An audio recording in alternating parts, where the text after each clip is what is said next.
सतगुरु महाराज की जय। परम आदरणीय सुंदर साथ जी, हम मदल पर उपस्थित हो चुके हैं। प्रकरण 36 आनंद ग्रंथ, चौपाई नंबर भी 36। नूर हक के अंग का होवे एक ठौर, इत थे दूजे पसरे पर ना होए कहूँ और। ईसा मोहम्मद मेहदी की जो लो न पहचान तुम, तो लो तुम में कजाए का क्यों कर चलसी हुकुम, क्यों कर चलसी हुकुम। परमादरणीय सुंदर साथ जी, अक्षरातीत परब्रह्म परमात्मा श्री राज जी महाराज, जिसके लिए वेदों में परमात्मा परम ज्योति परम धाम परागति सर्व वेदांत सारोहम सर्वशास्त्र सुनिश्चितः चिदादित्यम किशोरंगम परिरामे विराजितम स्वरूपम सचिदानंदम निर्विकारम सनातनम। इस तरह से एक ब्रह्म सच्चिदानंद स्वरूप, इसका संकेत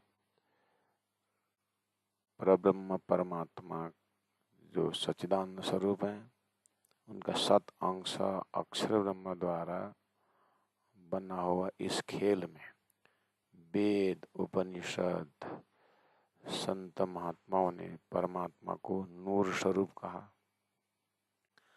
परमात्मा को प्रकाश स्वरूप कहा, चलता रहा।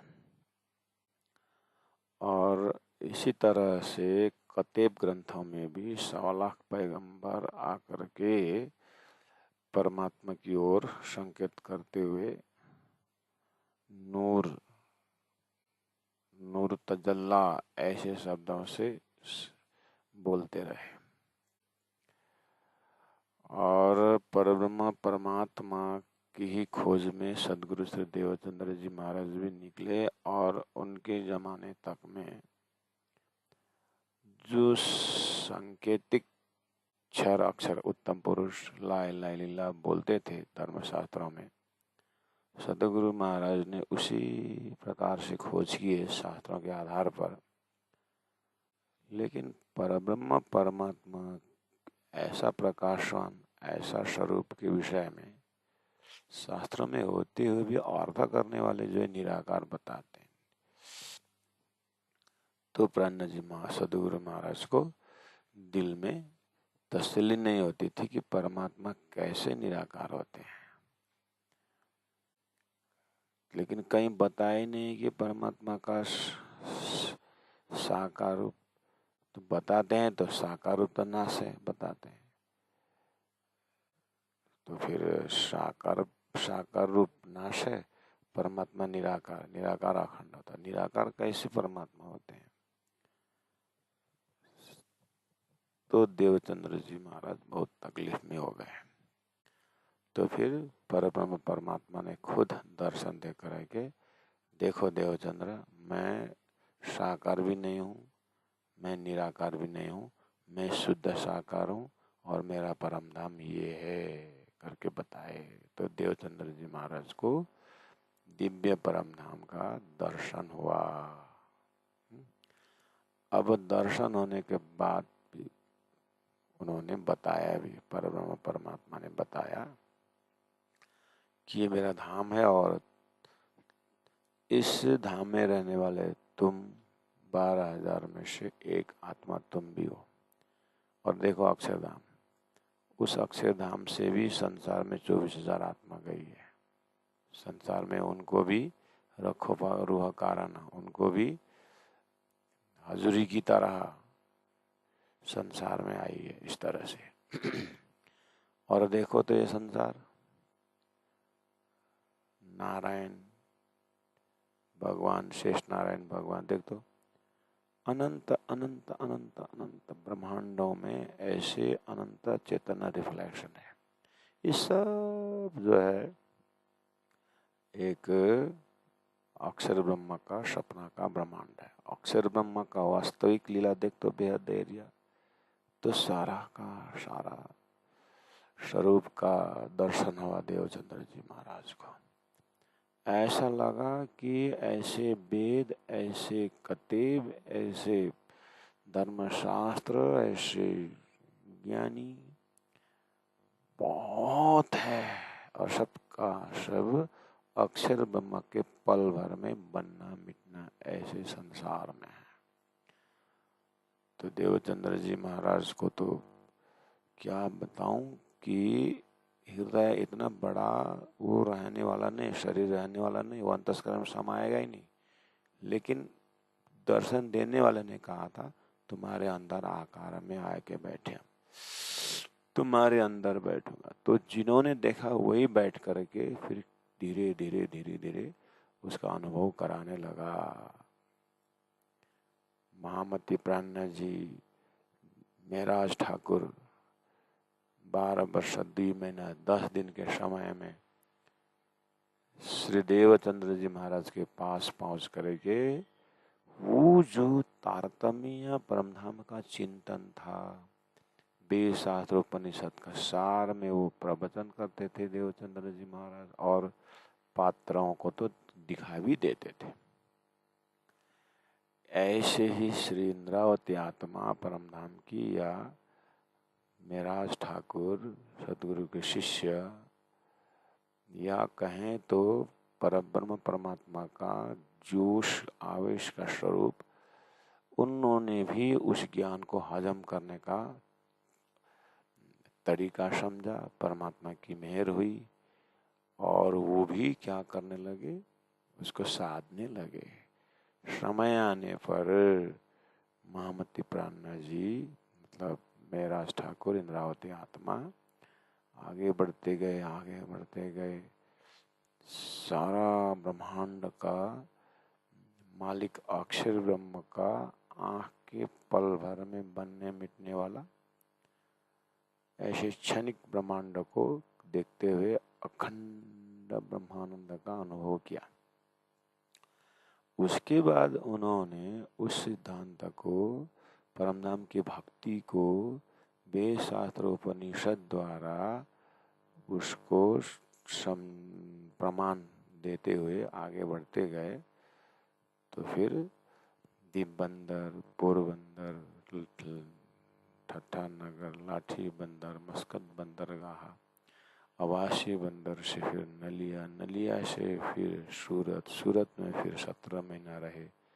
फिर उसके बाद पालनपुर, सिद्धपुर होते हुए फिर मिर्दा पहुँचे, मिर्दा में 4 महीना रहे। फिर वहाँ से मथुरा वृंदावन में श्री कृष्ण की राधा लीला का भाव कृष्ण भक्तों को समझाते हुए फिर दिल्ली पहुँचे। दिल्ली में औरंगजेब बादशाह को समझाने के लिए 12 मोमिनों को भेजा, और वहाँ जब उसको गहराई से समझाने की बात हुई तो सनंद ग्रंथ उतरा। सनंद ग्रंथ से पता चला कि अरे 1000 साल पहले मोहम्मद साहब को भी परब्रह्म परमात्मा ने कृपा करके अपना कुछ कुछ संकेत उन्होंने भी दिया था। जोए हौज और जुल्फेकार अमृत स्वरूप परमात्मा देखना, ऐसा कुछ किशोर स्वरूप की बात हुई है।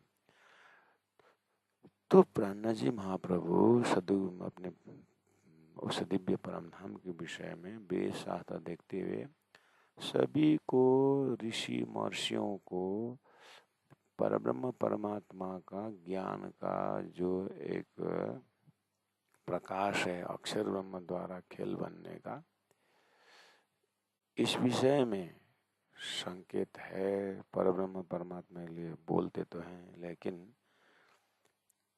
पकड़ में नहीं आ रहा है कि अगर वो साक्षात स्वरूप है तो फिर धाम कैसा है। तो पुराणों में कुछ संकेत आया, और महादेव जी के तंत्र में भी, माहेश्वर तंत्र में कुछ परमात्मा के धाम स्वरूप लीला के वर्णन हुई। लेकिन जैसे देवचंद्र जी महाराज को अक्षरातीत परब्रह्म परमात्मा का साक्षात स्वरूप धाम लीला को पहचान हुआ, दर्शन हुआ, तो अक्षर ब्रह्म के अंदर भी है। अक्षर ब्रह्म के अंदर जो चार अंतस्करण में चित्तांतस्करण जो केवल धाम है, केवल ब्रह्म है, केवल ब्रह्म के धाम में भी सत अंश के भाग में जितना है उतना परम धाम का वर्णन है। और केवल ब्रह्म में अर्थात चित्त स्वरूप में है तो उसका मन स्वरूप में भी आया है, अर्थात अव्याकृत में भी आया है। और वो अव्याकृत मन स्वरूप में जो पंचवासना के स्थान है वहां से फिर तंत्रों में, पुराणों में, वेदों के माध्यम से थोड़ा बहुत संसार में आया है। तो सदगुरु महाराज ने देखा, अच्छा परमात्मा ने संकेत तो दिया है, लेकिन जब महाकारण पता चला तब लोकेशन पता चला, वो भी परमात्मा श्री राजी महाराज की कृपा से। तो देवचंद्र जी महाराज के उस विवेचन, राजी महाराज ने तारतम का विवेचन देते हुए लोकालोक का दर्शन, बेहद का दर्शन, अक्षर ब्रह्म सतअंश की लीला का दर्शन होते हुए प्यारे सुंदर साथ जी महामती प्राण जी आगे बढ़ रहे थे और परम धाम का वर्णन, सुंदर रंग महल का वर्णन, पुखराज का वर्णन, मानिक पहाड़ का वर्णन, पूर्व पश्चिम उत्तर दक्षिण सब एक एक वर्णन करते जा रहे हैं। उन मोमिनों को या उन ब्रह्म सृष्टियों को तो ऐसा खुराक मिल रहा है कि अपने घर का मिल रहा है। और जो शास्त्रकारों थे उनको भी उसमें रहस्य आने लगा, रहस्य खुलने लगा। ब्रजरास लीला में जो भागवत के माध्यम से प्रेम की बातें करते थे उनको तो महाकारण मिल गया, अपने अपने खुराक पा करके आगे बढ़ रहे थे। तो जैसे सनंद ग्रंथ उतरा तो प्राण जी को और जोश और ताकत आया, तो फिर उस ग्रंथ से कुरान का रहस्य खुला। तो प्राण जी ने देखा श्री राजी महाराज ने अपने जोश से इस कुरान के अंदर मोहम्मद को भी दर्शन कुछ अंश करवाया है। तो दिल्ली पहुंचते पहुंचते दिमाग में आ गया, सतगुरु महाराज कहा करते थे कि शाकुमर और शाकुंडल ये दोनों आत्मा की परात्म हंस रही है, हे महाराज तेरे को ढूंढना होगा। तो प्राण जी ने देखा कि वेदों में 5000 वर्ष, लाखों वर्ष पहले राजी महाराज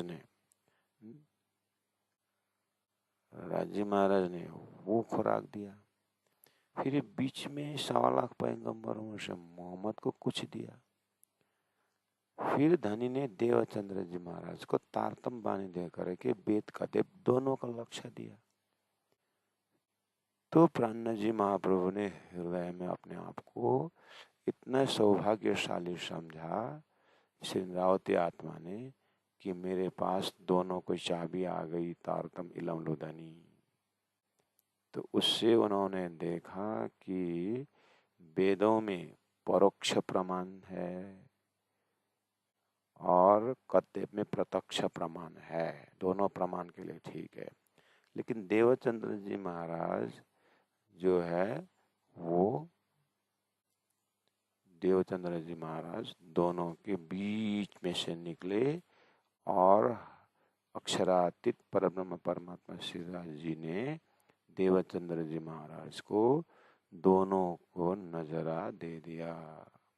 अब उसमें से सदगुरु के समय में वेदों की भयंकर व्याख्या हुई और कत्तेब के लिए संकेत कर दिए कि इसमें भी कोई कोई वासना है, परमधाम की आत्माएं हैं, ख्याल रखना। और शाकुंडल शाकुमार की बातें संकेत में रख दी। उधर एक मुस्लिम लेडी थी खोजी बाई, जिसकी रही बाई की वासना करके परोख करके वहां भी संकेत दिया। तो देवचंद तो मोहम्मद प्राण जी के अंदर से ऐसा हिम्मत आया कि यहाँ पर हमारी बात है। तो उन्होंने फिर और गहराई से टटोला तो सनंद ग्रंथ से पता चला कि हाँ, लेकिन अब अभी ये वेद और कर्तव्य में दोनों को सौभाग्यशाली किसको समझें? तो बोले कि मोहम्मद ने खुद बोला कि तुम्हारे खिलके में इमाम मेहदी नहीं आएंगे, रुअल्लाह इमाम मेहदी आएंगे तो तुम्हारे खिलके में नहीं आएंगे, तुम्हारे जमात में नहीं आएंगे, तुम्हारे परिपाटी में नहीं आएंगे। तो इसका मतलब वो तो 1000 साल बाद पहले बोलते तो हिंदू में आएंगे, यानी गैर मुसलमान में आएंगे। इसलिए गैर मुसलमान को ये लोग शैतान शैतान बोल रहे थे, लेकिन ये लोग फिसल गए उसी शैतान, उनकी शैतान गैर मुसलमान में ही रुअल्लाह इमाम में आ गए। इसीलिए गैर मुसलमान ही क्या हुआ, वर्तमान में सौभाग्यशाली हुआ। उसमें भी संसार में हल्ला है, हिंदू हिंदू वैदिक वैदिक बोलते। उसी वैदिक परंपरा वाला में सदगुरु देवचंद्र जी और मेहराज ठाकुर यानी महामती प्राणा जी आ गए। इसीलिए अभी गैर मुसलमानों में भी जो हिंदू वैदिक परंपरा से लेने वाले हैं वही सौभाग्यशाली हुआ। तो प्राणा जी महाप्रभु ने फिर सबको बता दिया, ए हिंदुओं यानी वैदिक परंपराओं, आप लोग आगे आ जाओ और तारतम्य ज्ञान द्वारा आपने जो पूर्णमद पूर्णमिदम का अर्थ सुनो, तारतम्य ज्ञान द्वारा आप परमात्मा परम ज्योति परम धाम पर गति का साक्षात धाम का दर्शन करो और तारतम्य महामंत्र में आ जाओ, तारतम्य ज्ञान में आ जाओ। श्रोतो बजायर भय सब विदवतन सहित। इस तरह से प्राणनाथ जी सबको बता रहे हैं कि खुला हृदय से खुला चैलेंज, आ जाओ, शास्त्र लेके आओ, कतेब लेके आओ, वेद लेके आओ। तो इसलिए उन्होंने सनंद ग्रंथ में सार आया, नूर हक के अंग होवे एक ही ठोरो, एक ही जमात ब्रह्मात्मा है, उनके हृदय में ही हक का नूर है और बाकी जो है ईश्वरी सृष्टि सत का अंश है और बाकी जो जीव सृष्टि है वो दृश्य रूप में बनाया है। उनको धीरे धीरे तारतम्य ज्ञान इलम लुदनी द्वारा, तारतम्य ज्ञान द्वारा उनको समझा करके उनको भी थोड़ा बहुत हक का नूर का दर्शन होगा। फिर बोले इतथे दूजे पसरे, क्योंकि शास्त्र में बुद्ध अवतार ही कल के अवतार की बात है, रुअल्लाह इमाम मेहदी होने की बात है और रुअल्लाह में ही परब्रह्म का स्वरूप का दर्शन हुआ। तो फिर राजी महाराज परब्रह्म परमात्मा ने फिर श्री इंद्रावती आत्मा अर्थात अपनी ब्रह्मा आत्मा दूसरी जामा जो है इमाम मेहदी महामती प्राणनाथ जी से इसको पसरे मतलब फैल गया। अब इससे दूसरा जगह कहीं भी दिखाई नहीं देती है। इन दो स्वरूप से बाकी स्वरूप में ऐसा ऐसा स्वरूप का दर्शन किसी के शब्द में नहीं मिलता है। जब दिल्ली पहुंचे सनंद ग्रंथ उतरा तो मोहम्मद शब्द में भी जुड़ाया मोहम्मद को भी दर्शन हुआ है। तो ठीक है, कुछ अंश तो इनको भी हुआ है। इधर में पंचवासनाओं का कुछ दर्शन हुआ है और कतेब परंपराएं मोहम्मद को कुछ दर्शन हुआ है। अब इससे क्या जानना है? ईसा सदगुरु महाराज को जानना पड़ेगा, मोहम्मद का संकेत को जानना पड़ेगा और दोनों को मिला करके खोलने वाले मेहदी महामती प्राणनाथ जी को पहचानना पड़ेगा। जो लोग ना पहचाना तो मैं तब तक इन स्वरूपों का पहचान अर्थात कतेब का सार वेद का सार लेकर के इन स्वरूप को पहचान करके आगे नहीं बढ़ेंगे तो लो तुम हमें कजाएगा।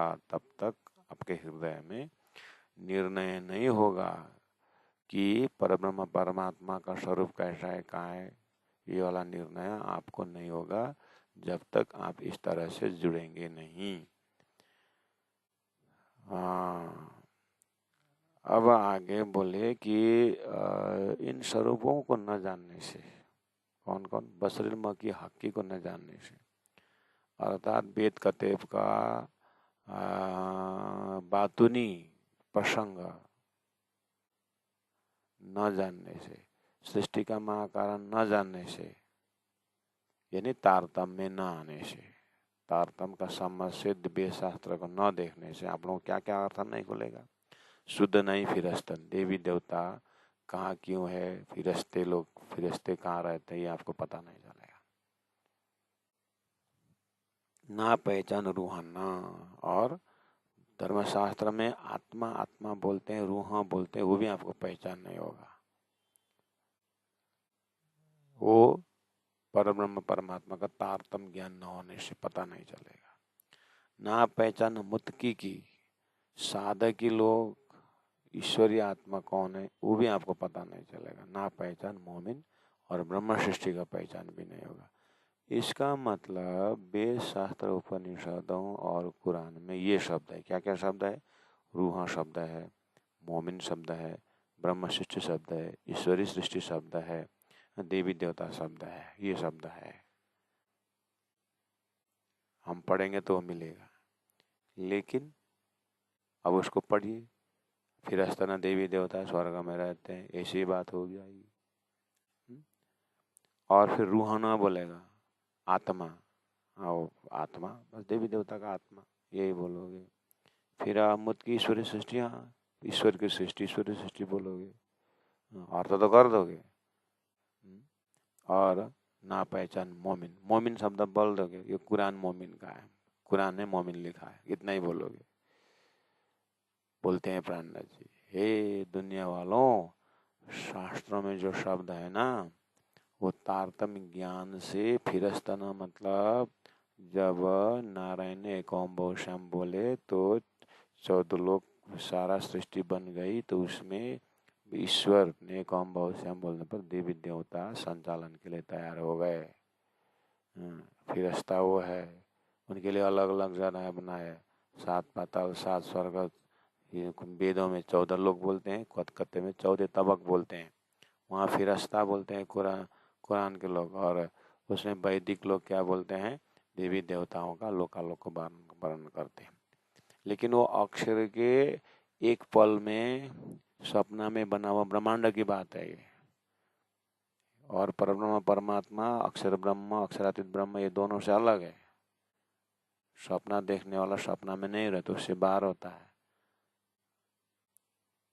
हाड़ी बनाने वाला हाड़ी के अंदर नहीं रहता, वो बाहर होता है। ऐसे ही परब्रह्म परमात्मा अक्षर ब्रह्मांड से बाहर हैं, अक्षर अक्षरातीत उससे बाहर हैं। इसीलिए ना पहचान फिरस्ताना और ना पहचान रूहाना। जो रूहाना शब्द है ना, वो ब्रह्म के पास रहने वाला ब्रह्म आत्मा है, जिनके लिए खेल बनाया वो रूहाना है। जो कोई थोड़ा रूहाना होता है। और ना पहचान मुत की, ईश्वरी सृष्टि बोलते हो ना, तो मुत की बोलते हो ना ईश्वरी सृष्टि, वो अक्षर ब्रह्म के अक्षरातीत के महल में प्रेम देखने वाले चाहने वाले आत्मा है वो, मतलब उनकी उनकी वृत्ति है अक्षर ब्रह्म के, वो वृत्ति अक्षरातीत का प्रेम देखने के लिए संसार में आए हैं। और वो ब्रह्म आत्मा जो है ना, जो ब्रह्म आत्मा को सूरता खेल में आई ना, जिसको मोमिन बोलते हैं, जिसको रूहा बोलते हैं, उनके हजूरी के रूप में आए हैं, और ये सारा ब्रह्मांड उनके लिए बना हुआ है। तो वो ही दृष्टा है, वो भी ऐसे ही नहीं आए हैं, उनका परात्म तो ब्रह्म धाम में ही है। उनका सूरता संसार का जो फिरस्ता, जो जीव देवी देवता बोलते हैं ना, जो जीव बोलते हैं ना, उनमें अधिष्ठात्री बन के आए, उनको अधिष्ठात्री बना के आए हैं। हाँ, इसी को तो वेदों में अभाविनो भविष्यन्ति मुनयो ब्रह्म रूपी न, ब्रह्म रूपी ब्रह्मात्मा आएंगे करके बोला था। ये इस तरह से पहचाना पड़ा, वो तारतम से ही भूलेगा महाराज। इसलिए 39 चौपाई में शुद्ध न उतरने पुलसरात, और ना शुद्ध सरा तरीखत, ना पैजन हकीकत, ना पैजन हक मारफत। ऐसे शब्द है शास्त्र में। जैसे आप वेद शास्त्र पढ़ोगे, कुरान पढ़ोगे, तो आपको क्या क्या शब्द मिलेगा, पुलसरात मिलेगा कतेब में, और वैदिक धर्म में कठिन मार्ग, पुलसरात कठिन मार्ग। तो उसमें उन्होंने कठिन मार्ग पुलसरात को कर्मकांड का मार्ग बोला। लेकिन पुलसरात का अर्थ होता है एकदम तलवार की धार की तरह चलने को पुलसरात बोलते हैं, कठिन। अब प्राणनाथ जी ने बोला, जानते हो पुलसरात कठिन क्या है? नहीं जानते हो? तुमने तो पुलसरात कठिन मार्ग करके कर्म कांड ऐसा लगाया, 80,000 मंत्र कर्म कांड में है, तो कर्म कांड कठिन मार्ग करके बोला। कठिन मार्ग का कर्म कांड हो गया तो फिर बताओ लक्ष्य कहाँ है कर्म कांड का? स्वर्ग वैकुंठ ने स्वर्ग नहीं है, तो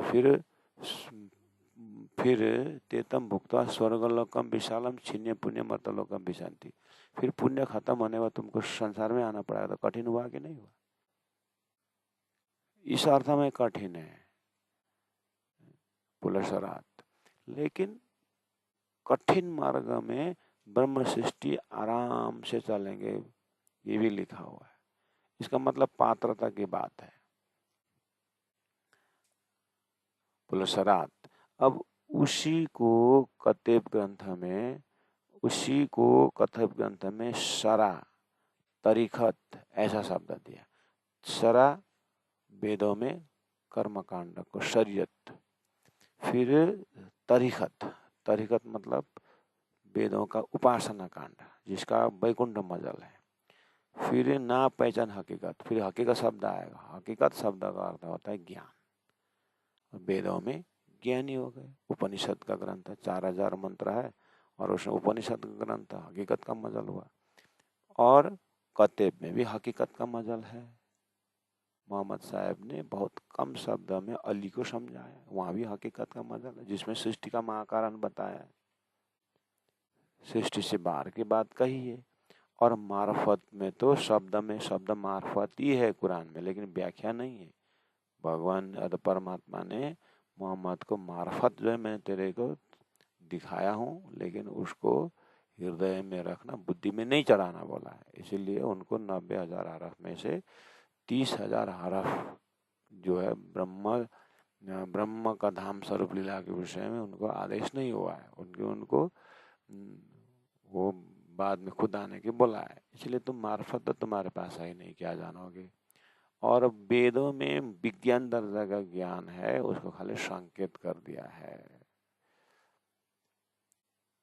इसीलिए पढ़ो, वेद शास्त्र कतेब सब पढ़ो, लेकिन ये शब्द में घूमोगे, पुलसरात में घूमोगे, सरा तरीकत में घूमोगे, और हकीकत में घूमोगे, मार्फत में घूमोगे। अतः स्वर्ग में घूमोगे, वैकुंठ में घूमोगे, साकार में घूमोगे, निराकार में घूमोगे, इति में घूमते रहोगे बिना तारतम। और तारतम आया तो हाँ, तारतम से खुल गया। अच्छा, अभी तक शरीयत का मार्ग दिया, कर्म कांड का स्वर्ग, फिर भक्ति मार्ग उपासना का मार्ग दिया, शालोक्य सामीप्य स्वरूप साइज मलकुत का ज्ञान दिया, त्रिदेव ब्रह्मा विष्णु महेश की भक्ति दी। उसके बाद फिर आगे ज्ञान दिया। ज्ञान में तो गए, ज्ञान तो अक्षर ब्रह्म का ज्ञान था, लेकिन तारतम्य चाबी न होने से वो ज्ञान स्वरूप में ब्रह्म को निराकार बना दिया। अब ब्रह्म निराकार हो गया तो आगे जाने की बात ही नहीं है। तारतम आकर के बोला वो अक्षर ब्रह्म ज्ञान का मजल है, और अक्षर ब्रह्म से पर अक्षरातीत का शुद्ध पवित्र शुद्ध साकार पर ब्रह्म है, वो मार्फत है। वो मार्फत है, वो विज्ञान दर्जा का ज्ञान है। इसलिए आनंद कंदम प्रभुदेव चंद्रम ब्रजेश रूपेण पुरापि जातम प्रविश्य प्राप्तम प्रिय प्राणनाथम परेश पुरनम सततम नमामि। ब्रह्मा प्रिया जागरणय जाता सर्वस्व पाता भव सिंधु त्राता विज्ञान दाता निज धर्म दाता। विज्ञान दर्जा का ज्ञान देने वाला स्वरूप सतगुरु प्राणनाथ जी ने विज्ञान का दर्जा दिया, अर्थात पर ब्रह्म का मार्फत का ज्ञान दिया। वो मार्फत तो सदगुरु के पास वो मार्फत ज्ञान आया। राजी महाराज ने विज्ञान दर्जा का दर्शन करवाया, तो 25 पक्ष परम धाम सुंदर, उसमें से 7 अंश अक्षर ब्रह्म का दर्शन हुआ, और बेहद का भी दर्शन हुआ, और बेहद का उस लीला में से स्वप्न में थोड़ा सा मन का कल्पना संसार बन गया, और संसार इतना बड़ा बन गया, इतना बड़ा बन गया कि वे शास्त्र उपनिषद पढ़ने वालों भी निराकार में उलझ गए। लेकिन सदगुरु महाराज को तारतम दर्शन दे करके उसका लोकेशन बताते हुए फिर उस अक्षर का निद्रा से उठा दिया, तो अक्षर भी उड़ गए, और अक्षर उड़ गए तो अक्षरादित परम धाम का दर्शन, अंदर का प्रेम का खजाना लेकर के अक्षर ब्रह्म में मग्न रहेंगे, ऐसा सिद्धांत बताया। तो 39 चौपाई में इस तरह से तो प्यारे सुंदर साधु जी, जैसे 38 सब 38 39 इन चौपाई को आप देखिए, शुद्ध नहीं फिरस्तना की, तुमको बिना तारतम देवताओं का परिचय नहीं है, रूहों का परिचय नहीं है करके बोला था। हमने इसी गुरु परंपरा से, इलम परंपरा से, वो तो शब्दार्थ ही नहीं, तुमको इसका ज्ञान उसका नहीं, उसका ज्ञान नहीं करके ऐसे ही जाएंगे तो फिर आपको कहाँ मिलेगा, फिर ऐसा नहीं है।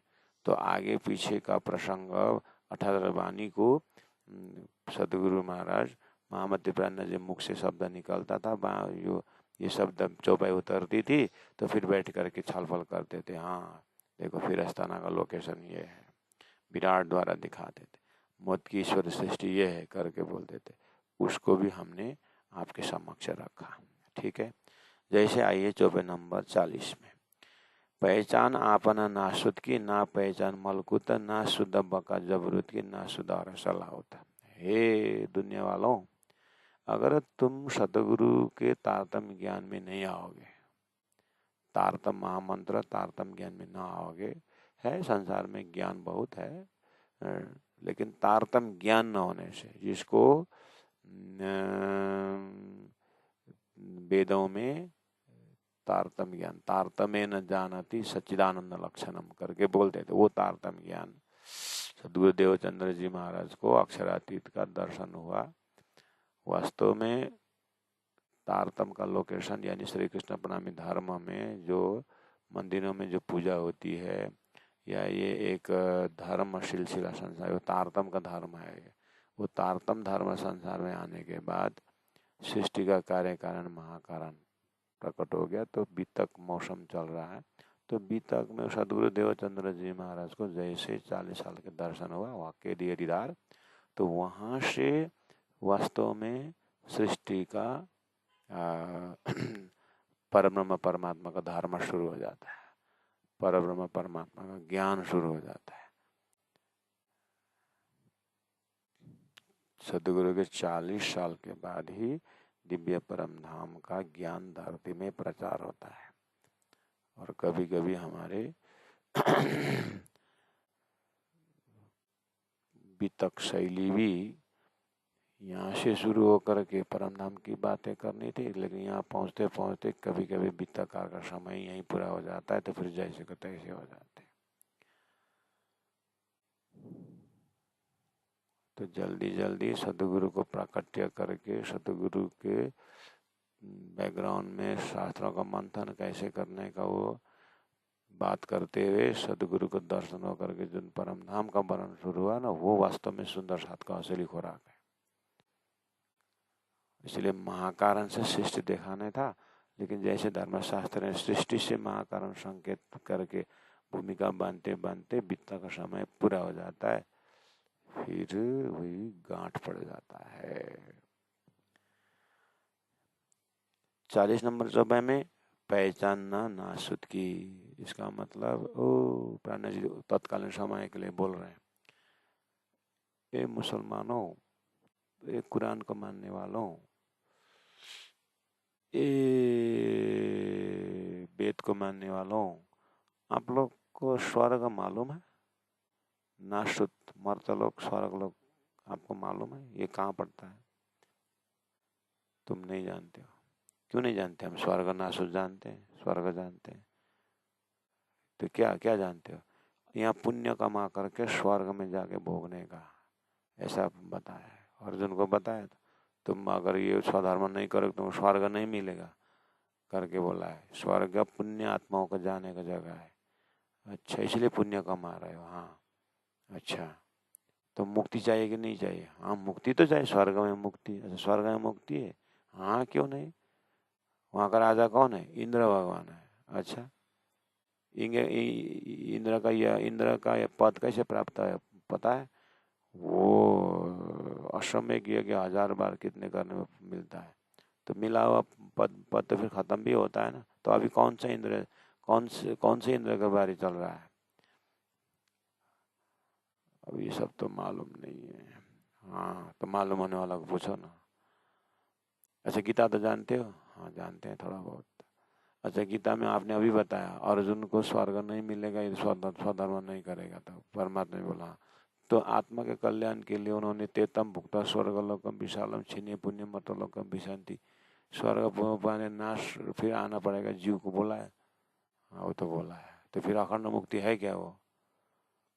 अब ये तो अखंड, हाँ इसीलिए तुम नासुत के विषय में नहीं जानते हो। मर्तलोक स्वर्ग लोक नहीं जानते हो तो। ना पहचान मलकुत वैकुंठ, हाँ वैकुंठ जानते हैं, मलकुत क्यों नहीं जानते? वहाँ ब्रह्मा विष्णु महेश रहते हैं। अच्छा और क्या क्या मिलता है? 4 प्रकार के मुक्ति मिलती है। अच्छा सब जानते हैं? हाँ जानते हैं। अखंड मुक्ति है, हाँ अखंड मुक्ति है। अच्छा प्रलय में कहाँ कहाँ से नाश होता है? नित्य प्रलय, नैमित्तिक प्रलय, प्राकृतिक प्रलय, महाप्रलय सुना तो, लेकिन कहाँ से कहाँ नाश होता है वो पता नहीं। अच्छा महाप्रलय तो जानते हो कब से? हाँ महाप्रलय में क्या होता है? ये जितना बना हुआ सब नाश हो जाता है। तो कहाँ से कहाँ तक बना हुआ है? कहाँ से कहाँ तक तो अब तो स्वयं घर बना करके फिर तोड़ते हो? नहीं तोड़ते। तो वैकुंठ घर बनाया अभी, हम तोड़ दें क्या? वैकुंठ तोड़ दूं? वैकुंठ आदिशु लोकेशु गमनम गमनम प्रभु शास्त्र में लिखा है देखो। वैकुंठ में अखंड मुक्ति नहीं है, ब्रह्मंड वैकुंठ का नाश बताया है। अभी स्वयं घर बनाए और स्वयं नाश हो गए, इसीलिए आप वैकुंठ नहीं जानते हो। अगर वैकुंठ जानते ये नाश बनता है तो आप आगे खो ढूंढते। इसलिए वैकुंठ से भी आगे है पर ब्रह्म परमात्मा का धाम। इसलिए मैं बोल रहा हूँ तुम वैकुंठ भी नहीं जानते। ना पहचान मलकुत की, ना शुद्ध बका जबरुत। अक्षर ब्रह्म जानते हो? हाँ गीता में लिखा है कुटस्थ अक्षर ब्रह्म लिखा हुआ है। अच्छा शब्द तो पैदा है, स्वरूप दिखा। कुटस्थ का अर्थ क्या होता है? कुटस्थ का अर्थ होता है अविनाशी। हाँ तो अविनाशी और जबरुत अक्षर ब्रह्म पता है? ओ मुसलमानों जबरुत पता है? कहाँ है जबरुत? तुमको तो क्या पता, तुम लोग गैर मुसलमानों को मारो काटो ला इलाहा इल्लल्लाह, इतना तुम्हारे में ज्ञान है? तुम तो शरीयती कर्मकांडी हो तुम लोग। मुसलमानों तुमसे तो बात ही क्या करें ज्ञान के विषय में। जबरुत जानते हो? अक्षर ब्रह्म है जबरुत बन ना शुद्ध अरसलाउत। मोहम्मद कुरान में मैं नासुद गया, मलकुत गया, जबरुत गया, लाउत गया। उसके बाद हाउत में खुदा को देखा बोला। जानते हो ये सारी चीजें? अगर हाउत शब्द लाउत शब्द जानते तो तुम्हारा फुर्सत नहीं होता कि कौन हिंदू कौन मुसलमान देखने का।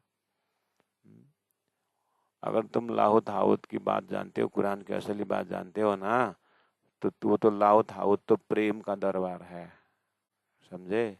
और तुम्हारे हृदय प्रेम प्रकट होता तो फिर ऐसे धूम क्यों मचाते हैं?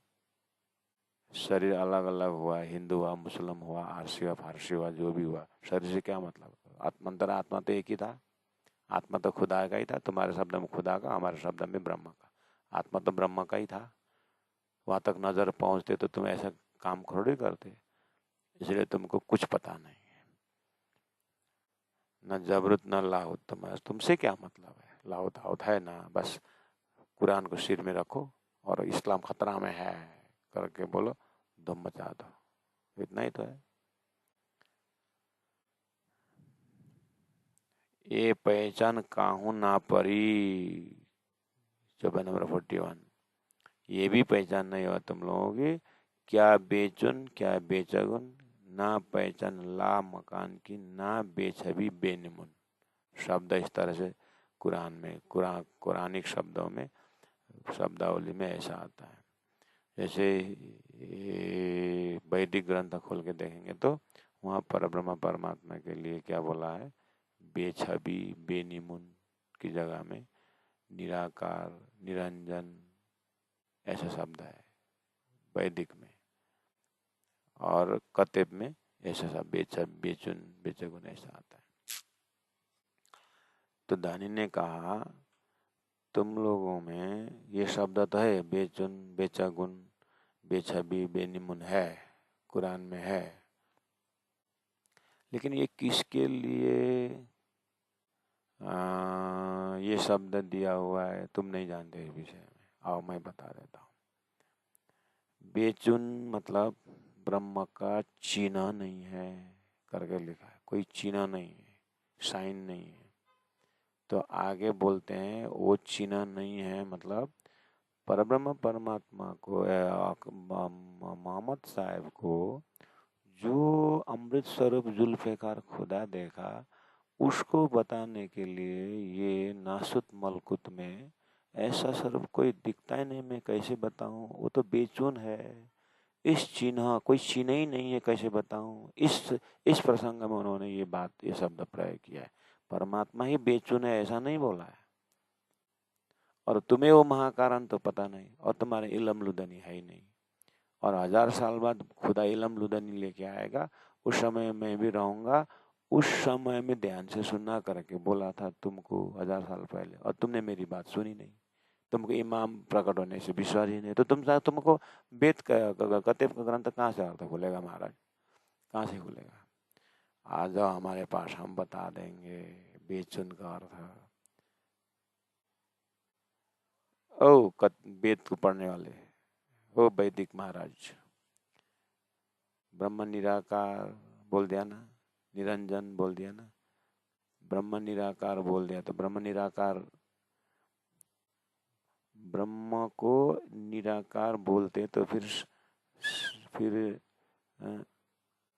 चिदादित्यम किशोरांगम परे धामनि विराजितम क्यों बोलते, तो ये भी तो सोचो। और संसार में 3 सृष्टि है। जीव सृष्टि जो उत्पन्न हुआ है वो निराकार निंद्रा से उत्पन्न हुआ है, इसलिए निंद्रा से उत्पन्न वालों के लिए महाकार निंद्रा ही होता है, इसलिए निराकार बोल रहे हैं।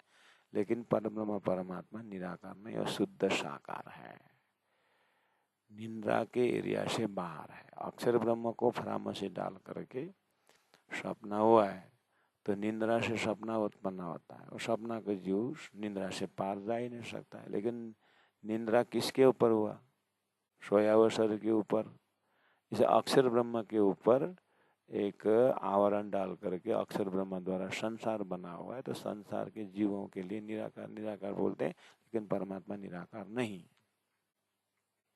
इसलिए निराकार का लोकेशन देखो करके वैदिक ग्रंथों में, कलश ग्रंथ प्रकाश ग्रंथों में बता दिया, और ये कतेब ग्रंथ के लिए अभी विशेष कतेब का शब्दावली से जा रहा है। बेचगुन बेचुन का अर्थ है इस तरह से, कोई चीना नहीं है ऐसी बात नहीं है, ब्रह्म का कोई चीना ही नहीं है ऐसा नहीं है। हाँ, जीव सृष्टि के लिए चीना ही नहीं है, कोई शाइन ही नहीं मिलता।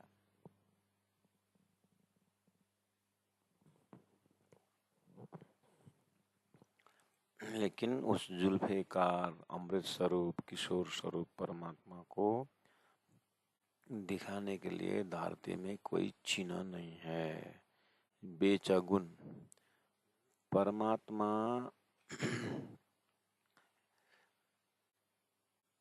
बेचगुन, बे मतलब नहीं है, गुण मतलब गुण नहीं। जब उन्होंने ऑलरेडी उनको बेछबी छवि नहीं है करके बोल दिया, तो गुण भी नहीं है। लेकिन परमात्मा को छवि नहीं है ऐसी बात नहीं है, ना पहचान ला मकान की, ना बेछबी बेनिमुन आ रहा है ना, बेछबी छवि नहीं है। तो परमात्मा का छवि नहीं है ऐसा नहीं है, परमात्मा को छवि बताने के लिए संसार में छवि नहीं है ऐसा। किशोर स्वरूप परमात्मा को अमृत स्वरूप बताने के लिए संसार में कोई छवि नहीं है, इसलिए बेछबी। यहाँ झूठे छवि है, ये स्वप्निक है, जागृत का बताने का शब्द ही नहीं है करके इस तरह से प्रस्तुति देना है। परमात्मा की छवि नहीं है करके बेछवि बोल दी, वो बेछवि नहीं है, वो छविवान है, लेकिन उनको बताने के संसार में छवि नहीं है, बेछवि है, इसीलिए वो बेछवि है। मतलब उनको बताने के लिए यहाँ कोई छवि नहीं है, ऐसा अर्थ है। बेनिमुन, परमात्मा को बताने कोई नमूने ही नहीं है, वो सच्चिदानंद है और असत जड़ दुख है, इसलिए यहाँ कोई नमूने ही नहीं है उनको बताने के लिए, ऐसा है। लेकिन वो नमूना ही नहीं है, आकार ही नहीं है, ऐसा नहीं है। आप जागृत में बढ़िया से खाते पीते उठते बैठते खुशी मनाते, नींद आ गई, सपना में चले गए, सपना में एक आकार है, लेकिन वो सपना का आकार जागृत के आकार से गुण मिलता ही नहीं। ये तो असल झूठा है वो गुण, और जो जागृत के साथ साथ गुण, इसलिए कोई नमूना ही नहीं बताने का, गुण ही नहीं मिलता है। वो नाशवंत गुण है, वो अविनाशी गुण है। इसलिए संसार में कोई ऐसा परब्रह्म परमात्मा को समझाने के लिए कोई ऐसा गुण ही नहीं है, लेकिन वो बेगुण नहीं है। वो परब्रह्म परमात्मा गुण रहित ऐसा नहीं है, संसार का गुण वहाँ नहीं पहुँचता है, ऐसा है। इसीलिए धनी ने आगे पीछे इस तरह से व्याख्या कर दिया है वाणी के अंदर, उसी को लेकर के हमने यहाँ पर आपके पास प्रस्तुत किए हैं। तो सनंद ग्रंथ है, 36 नंबर प्रकरण है। पाठ करते समय आप तो पाठ तो कर दोगे, क्योंकि आप डेली 500 पाठ करते हो, गोटा पारायण पाठ करते हो, गोटा पारायण में सनंद ग्रंथ आ गया आपके भाग में तो पढ़ोगे, अखंड पारायण पढ़ोगे तो भी आएगा, और गोटा पारायण पढ़ोगे तो भी आएगा, अकेले बैठे समय आप पढ़ोगे तो आएगा शब्द है। सुध नहीं फिरस्तन की, ना पहचान रूहन्ना, ना पहचान मुत्की की, ना पहचान मोमिना, सुध ना उतरने पुल सरात, ना सुध सरा तरीकत, ना पहचान हकीकत, ना पहचान हक मार्फत। पता नहीं क्या लिखा है, बस हमको तो सासू माँ ने पाठ करने को बोला, कर लें। पिताजी ने बोला था पाठ कर, तो कर रहे हैं, पाठ कर रहे हैं। पाठ ही करोगे तो भी बहुत है, लेकिन जब आपको क्या ये चीज करके घुस जाएंगे तो भी सप्रसंग याद होना चाहिए। कहाँ का प्रसंग है ये? चौपाई में सनंद ग्रंथ है, दिल्ली का प्रसंग है, और बैकग्राउंड हिंदुओं के ऊपर अत्याचार कर रहा है, यानी गैर मुसलमानों के ऊपर धर्म के दावा कर, और स्वयं को कुरान का ज्ञानी बताता है। तो परब्रह्म परमात्मा ने ये लोग ऐसे बोल रहे हैं, जब मैंने कुरान में ऐसा चीज़ दिया हूँ, ये लोग उल्टा अर्थ लगा करके मेरे धर्म को, मेरे धाम को बिगाड़ रहे हैं। इनकी बुद्धि ऐसा, माया की बुद्धि ऐसा कर दिया है करके असली कुरान का बात तो नहीं मजल इसमें आया है। तो प्राण जी ने उसको उतार के फिर समझाया। कुरान ये सनद ग्रंथ सिर में ले जाकर औरंगजेब बादशाह को समझाने के लिए 12 मोमिन गए हैं। तो उन्होंने वहाँ पर व्याख्या करके बताया कि महात्मा साहब ने अमृत स्वरूप देखा, मतलब ये है परमात्मा का धाम, ऐसा है। मामू वहाँ से आए हैं, उस नूर बिलंद से आए हैं, उस तजल्ला के तजली से आए हैं करके जब प्राण जी महाप्रभु ने 12 मोमिन ने बोला तो इसका अर्थ निकल गया। बाद में प्राण जी ने उस उतरी बात को फिर उतरी हुई चौपाई को फिर आयत से मिला करके समझाए।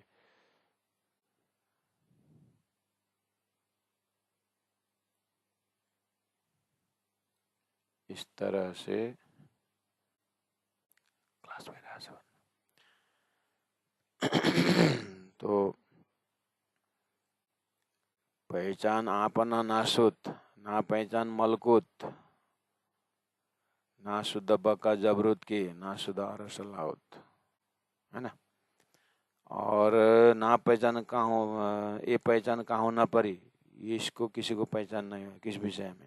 बेचुन के विषय में, बेचगुन के विषय में। ना पहचान ला मकान, कुरान में ला मकान भी है। ला मतलब नहीं मकान मतलब घर, घर ला मकान, ला मतलब नहीं झूठो सपना, मकान मतलब घर, सपना का घर। गीता में क्षर पुरुष लिखा हुआ है, गीता में क्षर पुरुष लिखा हुआ है, उसके ऊपर अक्षर पुरुष लिखा है, उसके ऊपर परम पुरुषोत्तम परब्रह्म परमात्मा लिखा है, और वेदों में अक्षरात पर लिखा है। ऐसे ही कुरान में लामकान, फिर जबरूत, नासुत, मलकुत, फिर जबरूत और फिर लाहुत हाउत, 4 आसमान बताया है। तो पांडे जी ने सदगुरु महाराज द्वारा 6 अक्षर उत्तम पुरुष की बात क्लियर लेकर के दर्शन करके चल रहे थे। कुरान में देखा तो ला मकान, अच्छा ला इला इला, अरे ना ला तो ना ही को कहा, ठीक ही तो बोल रहे करके मेरता में जैसे उन्होंने उस चीज को दिल से देखा, तो नहीं लालदास आज मुझे नया चीज मिल गया, इनकी अंदर की बात निकालनी है। तो अभी बोल रहे हैं कि इनको शुद्ध ना ला मकान की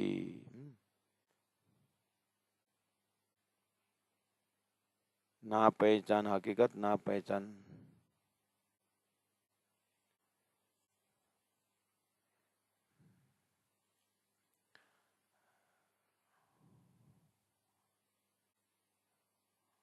ना पहचान, ना पहचान मत की, ना पहचान मोमिन, शुद्ध ना उतरने पुलिस सरात, ना शुद्ध सरा तरीकत, ना पहचान हकीकत, ना पहचान मार्फत, ना पहचान पहचान आपना ना शुद्ध की, ना पहचान मलकुत की, ना शुद्ध बक्का जबरूत की, ना शुद्ध अरसलाउत की। जबरूत अक्षर ब्रह्म भी तुम जानते नहीं हो, लाहुत परम धाम भी नहीं जानते हो। ना पहचान, ये पहचान काऊ ना परी, क्या बेचन बेचे गुण, ना पहचान ला मकान की, गीता का 6 पुरुष ला मकान, और ना बेछबी बेनिमुन, तुमको ये छवि न होने पहचान नहीं। तो आपने समग्र में समझ गया ना कि परब्रह्म परमात्मा बेछबी बेनिमुन नहीं है। वो सपना के जीव के लिए कोई छवि नहीं दिखता उनको, इसलिए उन्होंने बेछबी बोल दिया। लेकिन कुरान में बेछबी आने का मतलब वेदों में परमात्मा का शुद्ध साकार को समझाने के लिए संसार में कोई इसका उदाहरण नहीं है, इसलिए उनको बेछबी बेनिमुन बोला है। लेकिन परमात्मा परब्रह्म ही बेछबी, ऐसा नहीं है। चौपाई नंबर 42, ना पहचान हवाए की, जामे 14 तबक झूला था। ये कुरान में आता हवा यानी प्रकृति, वो हवा मतलब माया, मोह माया, और जिसमें 14 लोक लटका हुआ है। जामे जिसमें 14 तबक झूल रहा है, अर्थात स्वप्न। जित से आए काफर, उस प्रकृति से काफर मतलब झूठी सृष्टि बन गया। ना सुदती जुल्मत, तीना जुल्मत, उस जुल्मत, जुल्मत मतलब उस निराकार स्वप्न से काफर अर्थात झूठा सृष्टि बन गई। इस विषय में पता नहीं है तुम लोगों, और इसलिए न होने से तुमने काफर शब्द कहाँ यूज किया, गैर मुसलमान को काफर बोल दिया। गैर मुसलमान काफर नहीं है, सारी सृष्टि ही झूठा है। काफर मतलब झूठा, जो परब्रह्म परमात्मा देखने में बाधा करता है उसको बोलते हैं काफर। जैसे आप सपना में चले गए, सपना के जीव आपको निंद्रा तोड़ करके सोया हुआ शरीर में नहीं आ सकता, इसलिए सपना के जीव के लिए वो निंद्रा काफर हो गया, अज्ञान काफर हो गया है। काफर कोई व्यक्ति विशेष काफर नहीं है, वो ना समझ, परब्रह्म परमात्मा को समझ में आने नहीं देने वाला एक निंद्रा का और अज्ञान है, वो काफर है। वो कहाँ से आया, वो जुल्मत से आया है, अज्ञान से आया है, अज्ञान का प्रोडक्ट है काफर। लेकिन तुम लोगों ने तो गैर मुसलमानों को काफर बोल दिया, शैतान बोल दिया। ऐसा नहीं, तुम बिल्कुल गलत हो। कुरान में काफरों को कत्ल कर दो मतलब अज्ञान को हटाओ, इस अर्थ में। और अज्ञान क्या है, सारा प्रकृति का सृष्टि सब अज्ञान में, उसको काटो मारो से नहीं मरेगा वो। अंधेरा में पानी डालने से अंधेरा नहीं जाता है, अंधेरा में प्रकाश जलाना होता है। वो प्रकाश 1000 साल बाद आएगा बोला है, और तुमने बहुत जल्दी जल्दी तरवार चला दिया। 1000 साल हो गया है और तारतम्य ज्ञान ज्ञान का तरवार आ गया है। इससे तुम अंधकार को हटाओ। और जो मोहम्मद साहेब जबरुत से लाहुत हाउत गए थे और अमृत स्वरूप देखे थे, उसकी व्याख्या अभी खुदा ने खुद दिया, उसको खोजी करो। काफर काफर बोलते हो, तुम क्या जानते हो काफर? इसलिए ना पहचान काफर। तो काफर हवा से आया, प्रकृति इस खेल के अंदर आया है। अज्ञान है काफर। ना शुद्ध खासी गिरोह की, खासी गिरोह की बात भी है कुरान में, यानी उत्तम जमात। खासी गिरोह उत्तम जमात कौन है? जिनके लिए खेल बना है, वो ब्रह्म सृष्टि उत्तम जमात है। और जो कहावत है बुजुर्ग, जिसको धरती में बहुत श्रेष्ठ कहा है, कौन है श्रेष्ठ? ये ब्रह्मात्मा है। तुम जानते हो उनको? जिनको हिदायत हक की, उन्हीं को ही कुरान में बोला है, उस खासी गिरोह को हक ने उपदेश दिया है। पता है, ब्रह्म सृष्टि खेल में आने से पहले राजी महाराज ने उपदेश दिया है, तुम ऐसे खेल में जा रहे हो, वो तो झूठा है, असजर दुख है, तुमको भुलाएगा, वो भुलन का माया का बाजार है करके हिदायत उपदेश किया था उनको। वही जमात अभी खेल में आए, उनको उपदेश देने के लिए खुदा स्वयं आए हैं। इसलिए मोहम्मद 1000 साल बाद आएंगे, बोलेंगे वो जमात की बात है जो ब्रजरास होके आए हैं। जानते हो तुम खासी गिरोह के विषय में? जानते हो? बस हम ही खासी गिरोह, जानना होना कुछ नहीं, खासी गिरोह बोलते। खासी गिरोह ब्रह्म जमात है, जिनके लिए खेल बना है, जिनको हिदायत हक ने दिया है। राज जी ने परब्रह्म प्रेम संवाद में सारा समझाया है, और वही अभी याद दिला रहे हैं तारतम बानी द्वारा, इलम लुदनी द्वारा। इसलिए वो खासी गिरोह है जिनको हिदायत हक की, तीन शोहबतें पाई हक। और क्या बोला है पता है? वो खासी गिरोह आएंगे, उनकी सेवा करने से तुमको भी वो ब्रह्म ज्ञान देंगे और तुम्हारा मुक्ति देगा। ऐसा जीव को उपदेश दिया है कुरान में। समझते हो? वो खासी गिरोह आए कि आना बाकी है। इसीलिए आराम से सोचो, पढ़ो, समझो। खासी गिरोह आ गए हैं। एते दिन त्रिलोक में होती जो बुद्ध सुपना था, सो बुद्ध जी बुद्ध जागले प्रगति पूरे नवतन। इलम लुदनी 1000 साल के समय में आ गया, 1000 साल बीतने के बाद आ गए। इसलिए आप खोजो तो सदगुरु पाइए, सदगुरु संग करतार। इसलिए कॉन्सेप्ट को बूझो, वेदशास्त्र उपनिषद लोकेशन समझो, और तुम्हारा आयत को किस तरह से इलम लुदनी तारतम्य ज्ञान द्वारा समझाया गया है उसको समझो। जल्दीबाजी मत करो, हाथ का तलवार रखो, दिल का अहंकार को सरेंडर करो, और स्वच्छ कुरान में मोहम्मद ने बोला हुआ भविष्यवाणी के ऊपर हम उसको बता रहे हैं, ध्यान से चिंतन ध्यान लगा करके देखो, तभी समझ में आएगा। ओ वैदिक हिंदुओं, आपने भी बुद्ध अवतार के विषय में सुना होगा, ध्यान से सुनो। परमात्मा निराकार नहीं है, निराकार निरंजन मत बोलो। ब्रह्म सृष्टि ईश्वरी सृष्टि जीव से लिखा है वेद में, देखो उसको। ब्रह्म सृष्टि कौन है? गदा धो करके गाय होता है? जीव सृष्टि है, उसको मुक्ति देने के लिए ब्रह्म सृष्टि आने की बात किया हुआ है।